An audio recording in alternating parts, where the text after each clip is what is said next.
E o oitavo episódio começa com o Julian acordando no quarto do Jericho e a Liane lá no sótão andando pra lá e pra cá, assistindo aquele vídeo de quando ela era pequena e participou do concurso que a Dorothy estava apresentando. Nessa gravação tem inclusive uma hora que aparece a mãe da Liane. Em seguida passa pro George, ele tá escrevendo lá na porta de onde a Liane tá, com o dedo assim, com um olhinho que veio naquela caixa misteriosa. O Julian começa a pesquisar sobre o tal acidente que em tese matou a Liane e a família dela. Enquanto o Julian tá lá pesquisando, o George agora tá dentro do banheiro afiando a adaga que chegou pra ele lá na caixa misteriosa e chorando loucamente porque aparentemente ele precisa fazer alguma coisa que ele não quer fazer. No meio disso chega a Dorothy lá com o café da manhã dele e fala pra ele que ela encomendou o aparelho que ele precisava pra assistir a tal da fita. Ela mostra também pra ele o bilhete que chegou junto com a caixa, o George não tinha visto esse bilhete ainda. Ela mostra e ele fala, então você já sabe. Como se a Dorothy soubesse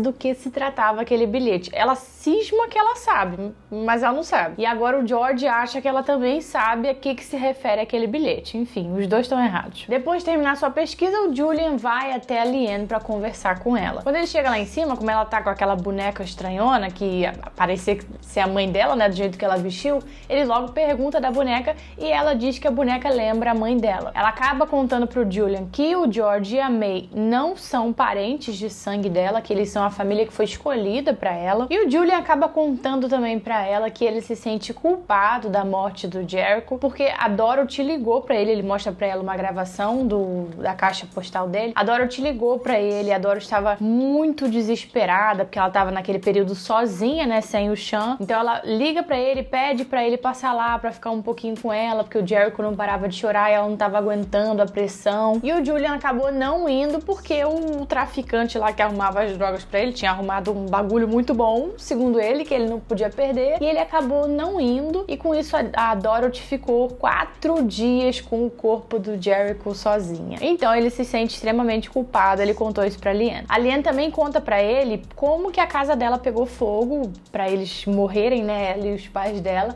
que foi ela mesma que botou fogo num vestido da mãe, porque ela tava com raiva, porque a mãe não dava atenção direito a ela, não tratava ela bem, então ela queimou o vestido no fogão e a casa pegou fogo, os 3 morreram. Enquanto eles estão lá conversando, o George vai até a churrasqueira, pede pra usar a churrasqueira pra fazer alguma coisa misteriosa, ninguém sabe o que ele tá fazendo, e nesse meio tempo chega um convidado inesperado que é o Roscoe. O Sean e o Roscoe acabam contando pra Dorothy que eles estavam investigando a Liane juntamente com o Julian, obviamente ela fica revoltada porque ninguém contou nada pra ela. E o Roscoe, nesse tempo todo que ele chegou lá na casa, ele tá cismado de ficar conversando com eles do lado de fora, lá na varanda, sendo que tá super frio e nevando ainda por cima, mas ele quer porque quer ficar lá na varanda. Até que chega uma hora que a Dorothy não aguenta mais ficar lá na varanda, ela quer porque quer entrar, e o Roscoe não quer deixar eles entrarem, até que chega a hora que ele precisa dizer por que ele não quer deixar eles entrarem. E foi porque o George mandou que eles ficassem lá fora até o pôr do sol,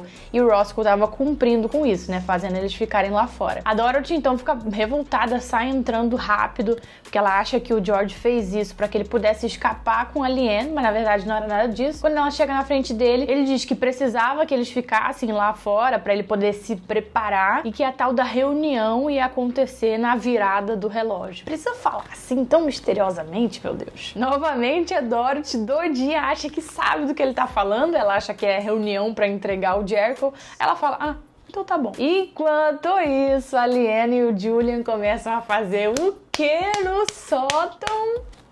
É isso mesmo. Só que uma coisa bem estranha acontece quando eles estão fazendo isso lá no sótão. O Julian começa a chorar. O George agora começa a se preparar para tal da tarefa dele, que é o que tudo indica é matar a Liane. E a preparação dele envolve fazer um buraco na própria testa, batendo com a cabeça na parede, pegar a sua adaga agora super quente, porque ele deixou na churrasqueira, e um pedaço de carne, só Deus sabe pra quê, eu acho que é pra treinar a facada. Aí ele sobe pro sótão atrás da Liane, encontra ela deitada com o Julian, os dois peladões. Ele não consegue fazer o que ele ia fazer, aparentemente matar a Liane. Aí a Liane levanta, ela ouve, né, que ele tá ali. Ela levanta, sem querer, deixa uma vela cair, uma vela que tava acesa do lado dela, e aí começa a pegar fogo no chão. O George se assusta, vai pra trás, cai pra trás, na verdade, e fala pra Liane, ela virá atrás de você, sai correndo de dentro da casa, vai pra rua e lá ele é atropelado. Vamos começar pelo ponto alto do episódio? Liane e Julian. Mas o principal ponto, na verdade,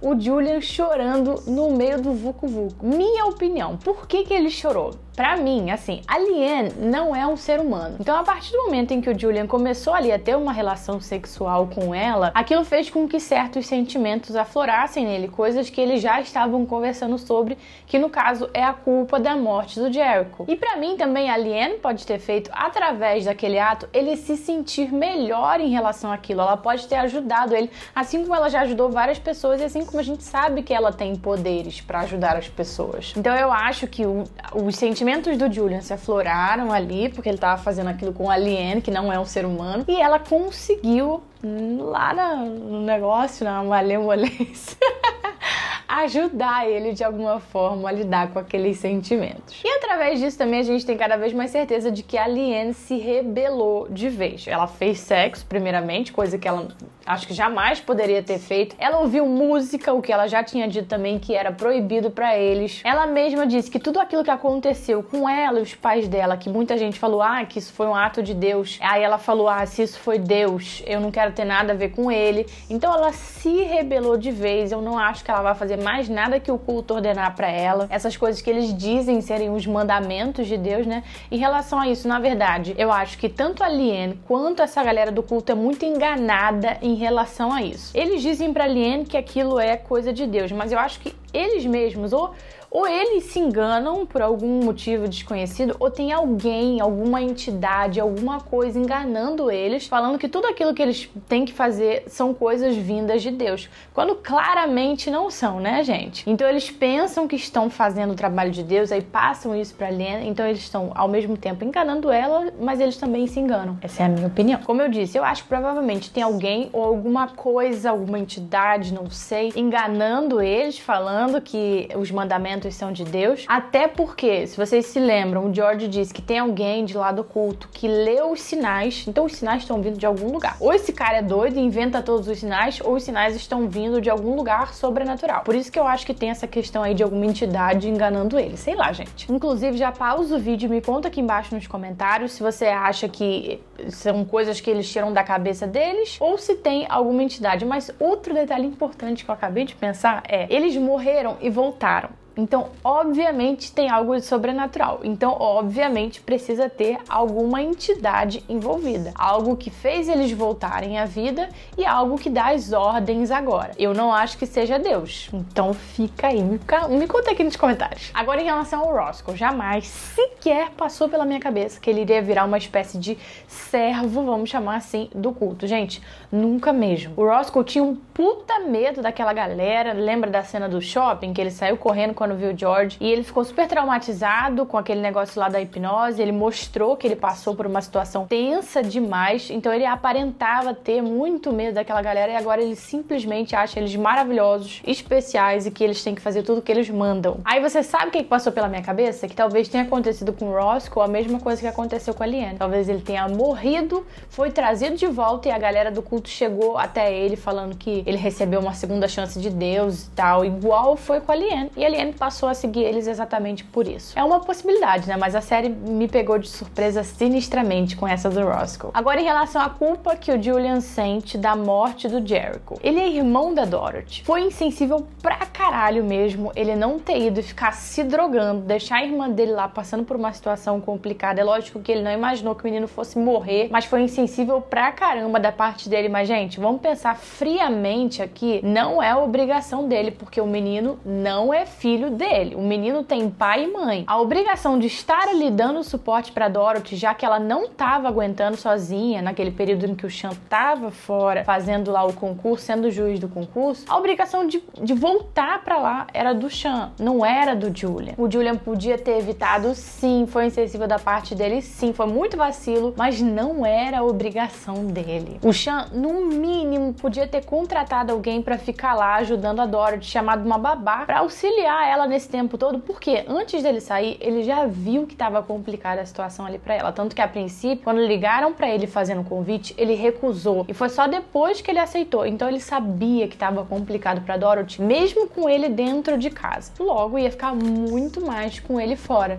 Então o mínimo que ele podia fazer era contratar alguém pra ficar ali auxiliando ela. Então pra mim, pelo menos, a culpa não é do Julian. A culpa é do Sean, porque a Dorothy estava doente. Não tem como a gente culpar uma pessoa doente. Então pra mim, a culpa é do Sean. E o Julian podia ter evitado apenas isso. Ou não, ainda existe a possibilidade do Julian ter passado lá na casa dela e ficado um pouquinho com ela, não surtir efeito nenhum, porque o Julian não mora lá, gente. Ele ia passar lá, ia conversar com ela, ia tranquilizar ela um pouquinho, e ele ia embora depois e a Dorothy ia continuar dias sozinha com o menino. O que impede dela deixar o menino morrer depois que o Julian foi embora? 2 segundos depois que o Julian foi embora. Ela não tava bem da cabeça. Então o fato dele ir lá, passar 2 horinhas com ela conversando, talvez não impedisse de acontecer o que aconteceu. Ou seja, mais ainda eu não acho que seja culpa dele. Lógico que eu, no lugar dele, me sentiria muito culpada, mas se a gente pensa friamente do lado de fora, a culpa não é dele. Me conte o que você acha disso aqui nos comentários. Respira, só faltam mais 2 episódios e não esquece de se inscrever aqui no canal para conferir as próximas 2 análises da temporada de Severance, mas pode deixar que na terceira temporada vai ter análise também, tá bom? Beijinhos e até a próxima.